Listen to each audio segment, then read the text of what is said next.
we live in an age of information and also of misinformation. How we identify credible pieces of information and what we elevate and what we don't, it is not a simple problem, and it does not seem to be a problem that necessarily can be done anyway, but carefully, thoughtfully, manually, and slowly. And slow is really hard on the internet, especially when something very fast is happening in the world. Yes, so definitely COVID-19 took us all by surprise, just the speed that it moved, and we had to take incredibly fast actions as well. But when we look at misinformation, we were able to leverage the work that we've done over the last couple of years. And so that has been a huge area of focus for us, and we've built a large number of tools and systems and ranking to be able to handle concerns associated with misinformation. One of them is having policies around misinformation and removing content if it violates the policies that we have. And we've had to make a number of policy updates associated with COVID-19. The second one is raising authoritative information associated with it. And we have a variety of ways of ranking that information. We work with Google on some of that ranking. And then the third is making sure that if there is content that we see as lower, sort of borderline to our policies, that's something that is less likely to show up in any of the recommendations for our users. Whenever I'm watching anything that has anything to do with COVID-19, there'll be a little thing on the bottom that's and this is also true of moon videos. Sure. That's more authoritative information under the video. And I think that's going to grab a certain percentage of the populace who, might be aware of credibility and that there are credible pieces of information. But there is the part where it's we need to interrupt these people's path down the rabbit hole. And there's the part where it's we also need to understand what's leading them down the rabbit hole.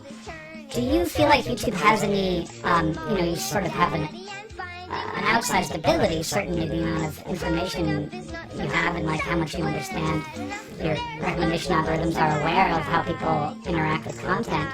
Is there a way for you to understand better the cycles of disinformation and how to interrupt them, both from from a platform perspective, but also from a societal perspective? So the information panels that you talked about, which are, if you watch a video around coronavirus, we have an information panel below and it will link to different sources like Wikipedia or Encyclopedia Britannica or CDC or World Health Organization or the local health equivalent. And so that's what you were referencing there, and I would say that that's just one of many solutions that we have in terms of handling misinformation. So I'll give some specific examples with regard to the topics that I just mentioned. So the first would be removing content that would be a violation of our policy. That's one way to interrupt the cycle of misinformation. So recently, for example, there were a number of conspiracies associated with 5G, that coronavirus was not a virus, that the symptoms were coming from 5G, and we saw people actually attacking cell towers and destroying property because they really believed that coronavirus was caused by 5G. That is something that we made a violation of our policy, saying that the symptoms are not coming from a virus or coming from something other than a virus. And so that's detrimental to public health specifically. This is something that people, this information could harm the health of people, could kill people. Sure, definitely. So that would be an example of a policy that we had to put in place really quickly recently because that was an emerging conspiracy theory.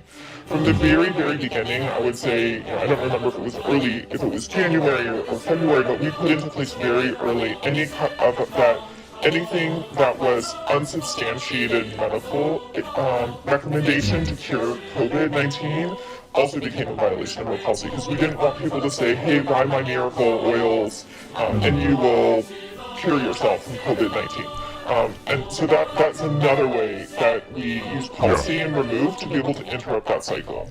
At what point is it Gwyneth Paltrow, and at what point is it 5G cell towers, and where's the line between those things? Yeah, so we did treat COVID-19 because it was a pandemic. We took it much more seriously in the sense that we said right away anything that was medically unsubstantiated or any kind of miracle cures would be a violation of our policy. And so we did that early on, and you're right, that's a stricter line than we have generally for health. But we also use ranking. So if you type in COVID-19, we want to make sure that the recommendations that you hear and the videos that you see come from authoritative sources. That's another way that we handle it, is to make sure that that information comes up quickly. We have an intelligence team, and they look and they study, all the different trends and what's happening on the internet, and they happen really fast, and we make sure that we are understanding those trends and we're finding them, and if something we think could be harmful, we certainly check in with the experts in that area and find ways to take the appropriate next steps. I agree that these are the right steps, but it also just seems like this is so much power for an organization to have, figuring out where the line is, and that is the job of a private company, and that is the job, ultimately, of a very few people at sort of the top of the private company, to sort of establish those procedures, at least, not certainly make calls on each individual piece of content, but to make the call on what the procedures are going to be. It is just a very big and powerful institution, and it is a lot of responsibility to have sort of collected in one place. And as much as I agree with the decisions you're making, I also worry that it sort of feeds into the conspiracy mindset for one organization to have that level of influence. Our feeling about YouTube is almost physical. It is a reliance, and it is almost like you are our government, and when your policy changes, it affects our business, and it's a little bit like we pay you a tax, but you provide services in exchange for that tax, just like government. Reframing it that way in my head has been a bit of a trip, because of how ultimately I also don't get to vote for the decisions that are made and who is in charge. But there are ways to influence that, and I think one thing to note is that creators in YouTube ultimately have a lot of the same goals, which is why if you think that YouTube hates creators, you just have to ask okay, if the number of people making 5 to 6 figures is increased 40%, that's good for YouTube as well as for creators, because that we have to pay our taxes. It's a little bit well, do you really care? But if we do actually make you lots of money, which we do, then you definitely care about us, because ultimately we are all running companies here. So I think we're the heart of YouTube. I agree. You care about us a lot. I agree. But also this is a financial thing as well, and creators aren't just what make YouTube special. They are also part of YouTube's bottom line. Yes. So, yes. So creators are important. Yes, from a business. For all the YouTube reasons. is a business. Yeah. It is a business at the end of the day, and we need to pay our expenses. We've actually seen a 75% increase in the news coming from authoritative sources since the beginning of 2020.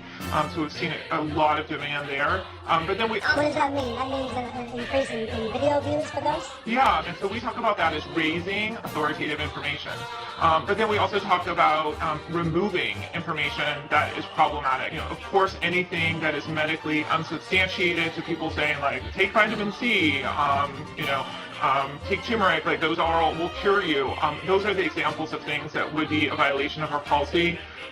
Anything that would go against World Health Organization recommendations would be a violation of our policy, and so remove is another really important part of our policy. So you're not just putting the truth next to the lie, you're taking the lie down. That's a pretty aggressive approach.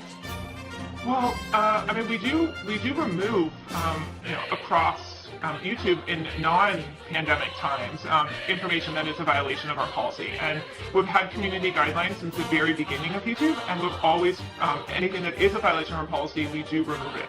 And what was really unique about this was just how fast-moving the COVID-19 crisis was, and so we've had to make numerous policy changes all within a really short period of time to be able to make sure that we stayed abreast of the changes. So, for example, just recently there was a theory that 5G was causing coronavirus symptoms.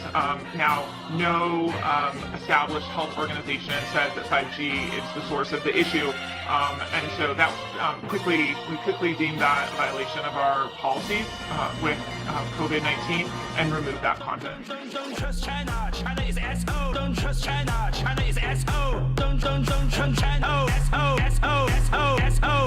trust China. China is asshole. Don't trust China. China is asshole. Don't trust China. Asshole. Don't trust China. China is asshole. Don't trust China. China is asshole. Don't trust China. Asshole.